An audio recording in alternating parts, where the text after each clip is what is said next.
देखिए, आज महिला मोर्चा की बैठक रखी गई है, जिसमें शक्ति बंधन अभियान से जुड़ी हुई महिला मोर्चा की कार्यकर्ता, इसके अलावा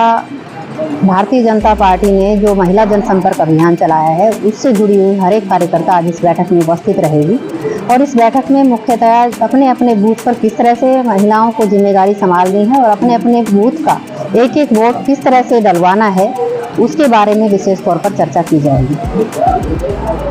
देखिए, मुद्दों की बात नहीं है। माननीय प्रधानमंत्री नरेंद्र मोदी जी के नेतृत्व में भारतीय जनता पार्टी ने जिस तरीके से 10 वर्षों में काम किया है, बेहतरीन देश में काम हुआ है। आज देश की छवि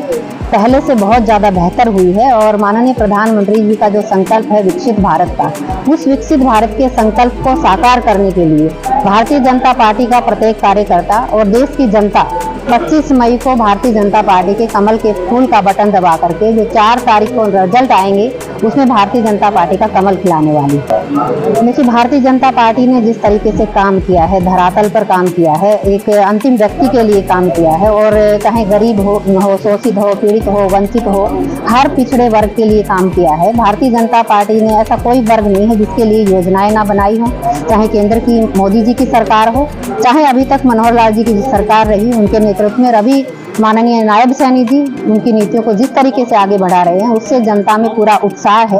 और प्रदेश की जनता निश्चित तौर पे 4 तारीख को कमल का फूल प्रदेश में खिलाने वाली है और 10 की 10 सीटें भारतीय जनता पार्टी की झोली में डालने वाली है। देखिए, भारतीय जनता पार्टी का वोट परसेंटेज हर बार 2014 में से लेकर के 2019 तक हर बार बढ़ा है, और इस बार भी भारतीय जनता पार्टी का कार्यकर्ता नायब सैनी जी के नेतृत्व में पूरी तरह से उत्साहित है, क्योंकि सरकार ने ग्राउंड लेवल पर काम किया है। सामान्य जनमानस का जीवन जो है वो स्तर ऊंचा उठा है, और उसको लेकर के भारतीय जनता पार्टी पूरी तरीके से ग्राउंड पर उतरी हुई है। पार्टी का प्रत्येक कार्यकर्ता उत्साह के साथ हर घर तक दस्तक दे रहा है, कमल के फूल को पहुंचा रहा है। और जो सामान्य मानवी है उसका यही मानना है कि आने वाले समय में फिर से भारतीय जनता पार्टी का कमल का फूल और भी पहले से ज़्यादा भी वोटों से खिलने वाला है। बात करें कांग्रेस प्रत्याशी राहुल गांधी की दीवानी, कितना मजबूत मान रहे हैं भाजपा के? देखिए, भारतीय जनता पार्टी पहले से ही काफ़ी मजबूत है, और माननीय प्रधानमंत्री ने जिस तरीके से 400 पार का जो संकल्प लिया है, और उस 400 पार के संकल्प को पूरा करने के लिए न केवल हरियाणा की जनता बल्कि पूरे देश की जनता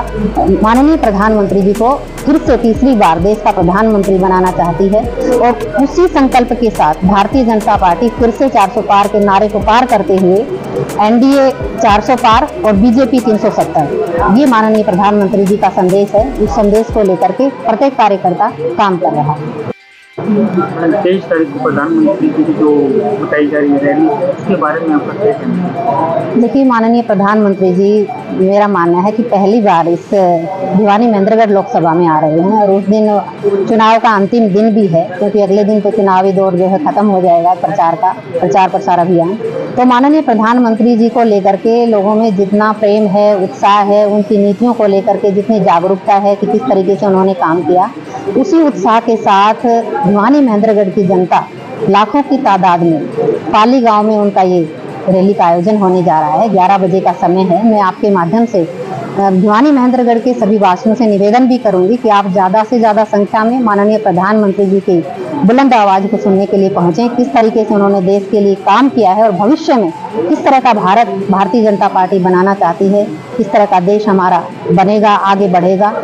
उसके लिए हरियाणा की जनता और भिवानी महेंद्रगढ़ की जनता वहाँ पर ज़्यादा से ज़्यादा संख्या में पहुँचे। और ख़ास तौर पे महिलाओं की मैं कहना चाहूँगी कि इसमें विशेष तौर पर भागीदारी रहेगी, क्योंकि महिलाओं के लिए माननीय प्रधानमंत्री जी ने अनेकों योजनाएं चलाई हैं, चाहे उज्ज्वला योजना हो, चाहे सुकन्या समृद्धि योजना हो, चाहे बेटी बचाओ बेटी पढ़ाओ का आगाज़ हरियाणा की धरती पानीपत से किया हो। ऐसी अनेकों योजनाएं जिनको केंद्र बिंदु मान करके महिलाओं को जिनमें केंद्र में रखा गया, ऐसी योजनाएं प्रधानमंत्री जी ने लागू की। तो बहुत ज़्यादा उत्साह महिलाओं में है, और महिलाएं ज़्यादा से ज़्यादा संख्या में माननीय प्रधानमंत्री जी को सुनने के लिए पहुँचेंगे।